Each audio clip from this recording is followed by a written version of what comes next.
पश्चिम बंगाल में भवानीपुर विधानसभा चुनाव के लिए बीजेपी और तृणमूल कांग्रेस दोनों ने अपनी पूरी ताकत लगा दी है। इस पर बात करने के लिए हमारे साथ हैं केंद्रीय मंत्री हरदीप सिंह पुरी जी।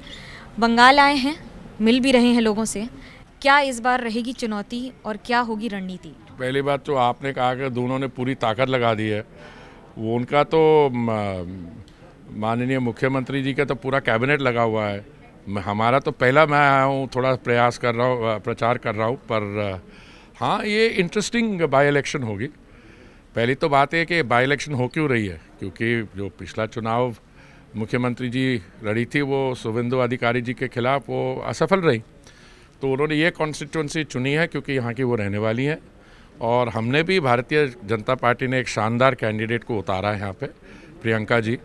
वो हमारी महिला कार्यकर्ता है, लॉयर हैं।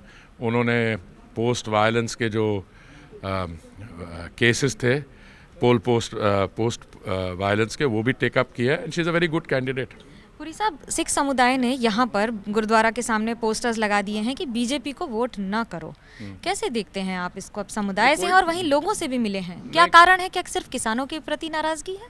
देखिए, किसने पोस्टर लगाए, क्यों पोस्टर लगाए, ये सवाल तो आपने उनसे पूछना चाहिए। पर मैं ये सवाल ये है कि भवानीपुर कॉन्स्टिट्यूंसी कोई किसान रहते हैं क्या यहाँ पे? ये किसानों का मुद्दा है क्या? दूसरी बात, किसानों का जो आंदोलन है, मैं अक्सर ये कहता रहा हूँ कि जो किसानों की डिमांड्स हैं, क्या थी डिमांड्स? झूठ और भ्रम फैलाया जा रहा था कि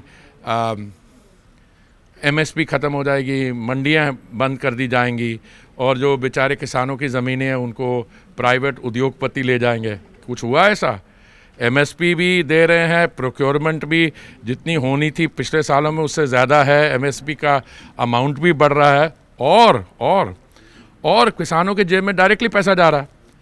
तो मैंने आज जैसे आपने कहा अभी एड्रेस में कि हमारी एक ऐसी स्थिति है, 1 साल पहले 28 सितंबर को मैंने कहा था कि जो मेहनती किसान है वो दिल्ली की जो राजधानी है उसमें आके राजपथ में अपना ट्रैक्टर नहीं जलाता और फसल नहीं को आग नहीं लगाता।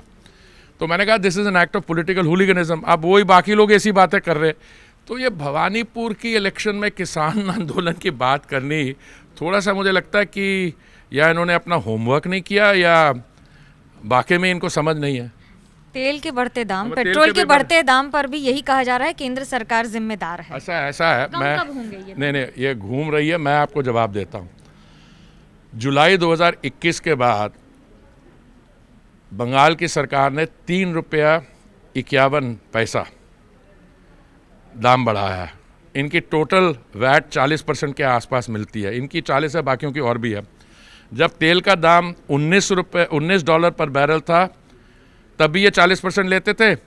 अभी वो उसका दाम $75 है, अभी भी 40% लेते हैं। केंद्रीय सरकार 32 रुपये पर लीटर लेती है। जब $19 था तब भी 32 रुपये पर लीटर लेती थी। उस 32 रुपये के लेने के बाद हम 80 करोड़ लोगों को 1 साल पूरा खाना दिया महामारी के दौरान। 83 करोड़ हमने वैक्सीन दिलवाया, 3 करोड़ प्रधानमंत्री आवास यूनिट में दिलाया। अगर ये नहीं बढ़ाते दाम स्टेट गवर्नमेंट वाले तो दाम 100 रुपये नहीं होता, तब भी 98 रुपीज़ होता जैसे केरला में है और चेन्नई में है। तो इनका ऐसा है, ये जो मुद्दे उठाते हैं ये सेल्फ गोल कर लेते हैं और जो समझदार लोग हैं उनको समझ भी आ जाएगी, इसलिए ये कभी मुद्दा उठा के उसको परस्यू नहीं करते हैं।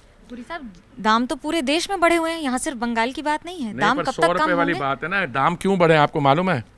क्योंकि इन्होंने 2010 में डीरेगुलेट कर दिया था और जो सरकार थी उस समय उन्होंने अपने समय दाम को नीचे रखने के लिए 1,40,000 करोड़ के ऑयल बॉन्ड्स फ्लोट कर दिए। उसका मतलब ये है, पैसा उन्होंने ऑयल बॉन्ड फ्लोट किया, उसकी ज़मानत जो है उसका हमें भुगतनी पड़ रही है। 20,000 करोड़ हमारा जा रहा है।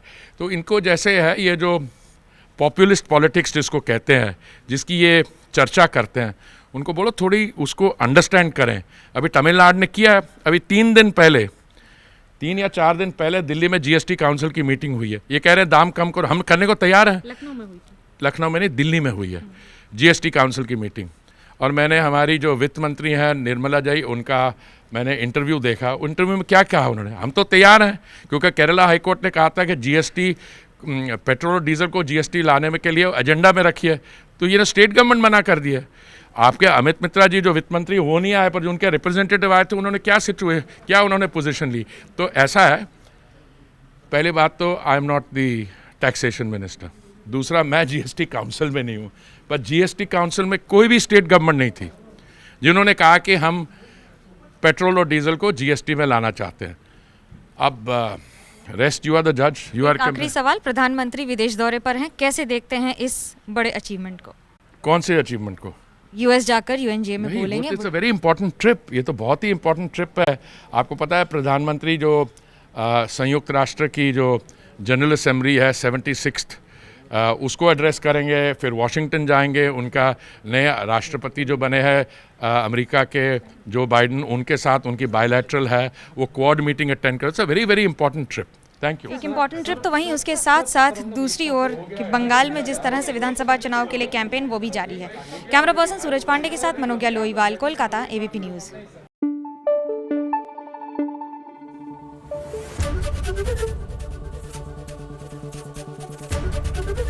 एबीपी न्यूज आपको रखे आगे।